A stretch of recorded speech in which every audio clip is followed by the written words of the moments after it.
Aha! It's the O Wrestling Podcast. I'm your host, CW, and today we're talking about Wrestle Buddies and other wrestling toys. Thank you so much for listening.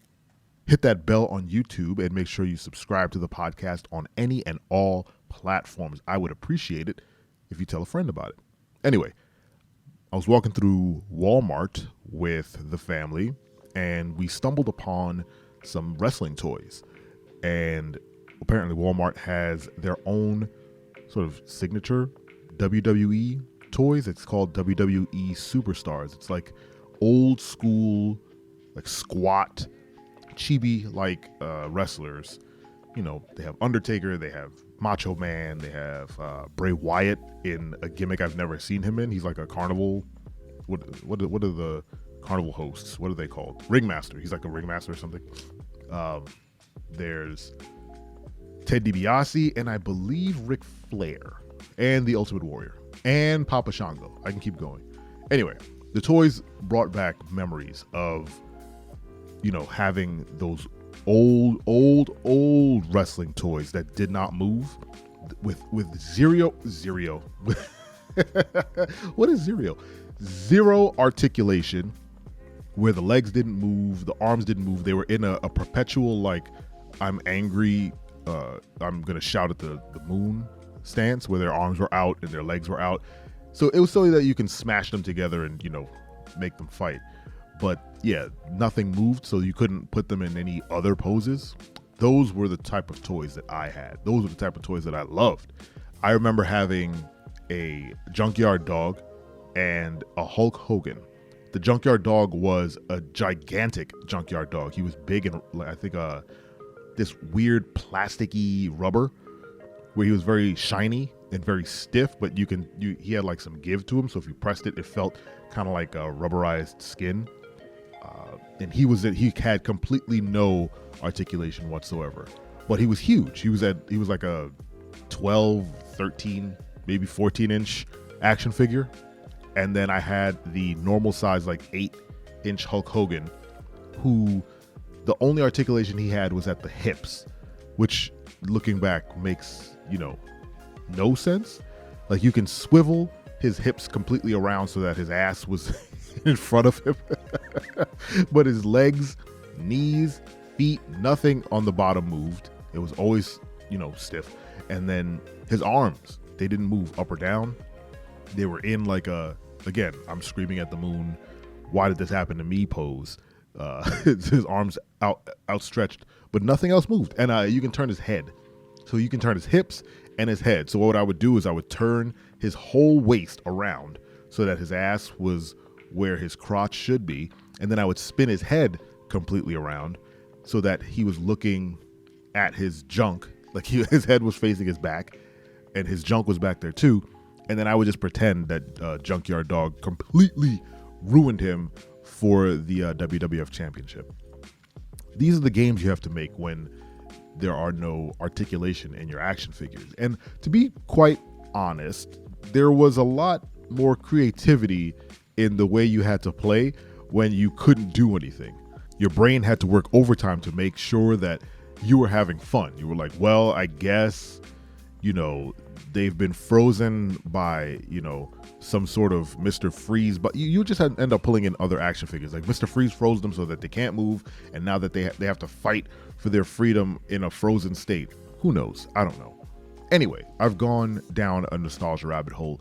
Fast forward, I'm standing in Walmart again with my children and my wife, and I'm staring at these wrestling toys, and I'm like, I'm gonna buy these, because there was a Papa Shango, there was an Undertaker, old school Undertaker, and there was an Ultimate Warrior. All three I simply had to own. I had to have them, had to keep them. I wanted them.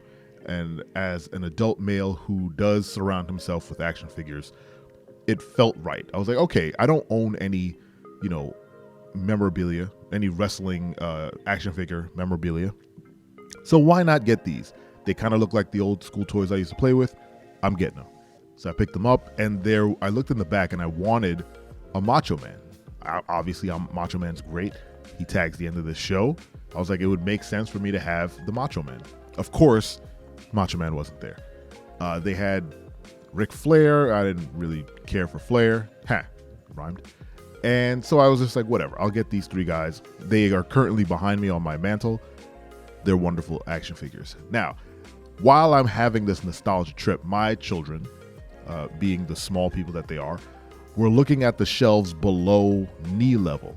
And the shelves down there near the floor had wrestling buddies. I don't know if you guys know what wrestling buddies are, but they are what I just described, but plushy. There are, pillows with wrestlers on them that you can beat up. And when they first launched, I think it was in the late 80s, early 90s, wrestling buddies were all the rage. If you had a wrestling buddy, you were the shiz. It was at a time where they were when marketers were really pushing like the kind of My Buddy type thing, like the dolls for boys, where they were like, well, girls have all these dolls, so why don't boys have like buddies and friends as playthings? Like, we have all these dolls, let's just slap a boy's head on them and let's sell it to the guys. So that's when My Buddy came out. That's when the Wrestling Pals came out. That's when Teddy Ruxpin was being really creepy and weird, reading tapes that you stuffed in his gut. It was a fun time. Marketing was fun back then. But my kids see a Sting wrestling buddy, and I'm like, oh snap, they're wrestling buddies. Now, I did not have a wrestling buddy growing up, so again, I get kicked in the nostalgia, and I'm like, look, I need to fill that gap in my life that was obviously left, and I didn't know I had to fill it with a wrestling buddy. But they were AEW Sting wrestling buddies, and I don't know about you, but I don't care about Sting. I've never cared about Sting. I never will care about Sting. It's just me. I don't know. I didn't grow up with steeped in WCW. I didn't care. But my kids were like, oh man, Dad, we need to get this. My daughter's like, I want to kick its butt. Does it have, and her first response after that was, do they have a Bianca? Her favorite, quote unquote, favorite wrestler is Bianca Belair. So I said, well, you got to look. I don't know if there's a Bianca Belair. Is there a Bayley? And I'm like, baby, I don't know. I'm not sure. I can't see in there. So you have to tell me what's in there. And all the while, my infant son is like picking up Sting and throwing him across the aisle. And I'm like, he gets it. He understands what that thing is for. And I almost bought that Sting on principle because it seemed like my son was going to use it for, what it was for, which is to kick Sting's face in. But at the end of the day, I opted to not get it. Not because they didn't, deserve it or because I had some vendetta against Sting or even AEW. It's just that my daughter has a favorite wrestler, and if there's a wrestling buddy for that one, I would get it. And if there were other wrestling buddies, I'd rather have one that, I can relate to inside of this house. So maybe if they had an Undertaker, I would have gotten it. Or if they would have had an Ultimate Warrior, I would have picked it up.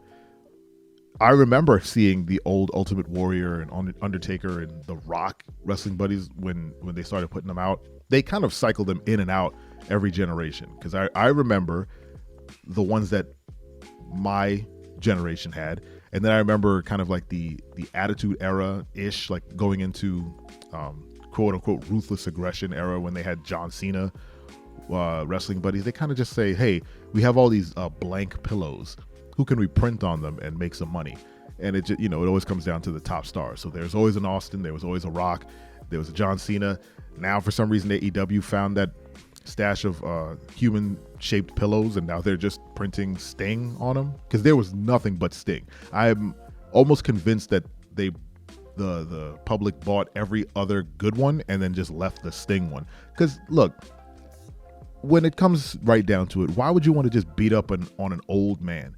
Sting is an old man, and I don't know about you, but I don't want to teach my kids to kick the crap out of old people. Anyway, did you guys play with wrestling toys growing up? What kind of wrestling toys did you have? Did they have articulation? Do yours have articulation? Let me know in the comments. Thank you so much for listening. Tell a friend. Tell 2 friends. Subscribe, and remember, I'm your friend.